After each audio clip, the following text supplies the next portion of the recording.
एक्सेलमध्ये फास्ट व्हायचं आहे तर माऊसचा वापर टाळा. पाहूयात एक एक्सेल शॉर्टकट झटपट एक्सेलमध्ये.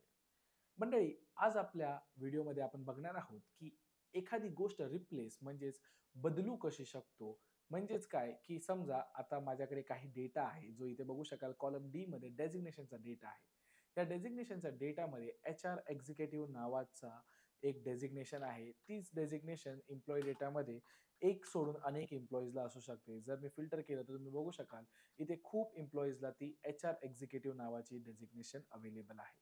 आता मला रिप्लेस हे फंक्शन मी वापरणार आहे आणि त्या रिप्लेस फंक्शननी एच आर एक्झिक्युटिव्हला मी चेंज करून एच आर असोसिएट करणार आहे.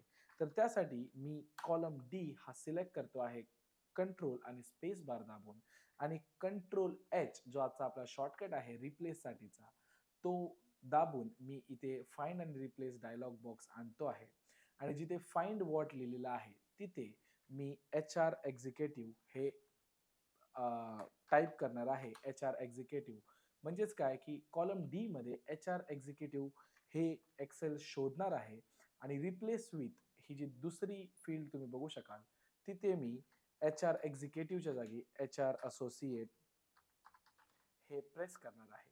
तर एच आर एक्झिक्युटिव्ह हे त्याला शोधायचं आहे म्हणजेच फाइंड व्हॉट आणि एच आर असोसिएट हे शोधलेल्या व्हॅल्यू सोबत बदलायचं आहे. हे रिप्लेस विथ मध्ये आपण एंटर करतो आणि जर तुम्ही रिप्लेस ऑल वरती क्लिक कराल तर तुम्ही बघू शकाल एक्सेलने आपल्याला इथे पॉपअप दिलेला आहे की all done we have made 48 replacement म्हणजेच एच आर एक्झिक्युटिव्ह 48 वेळा माझ्या एक्सेलमध्ये होतं आणि ते त्यांनी चेंज करून सगळीकडे एच आर असोसिएट केलेलं आहे.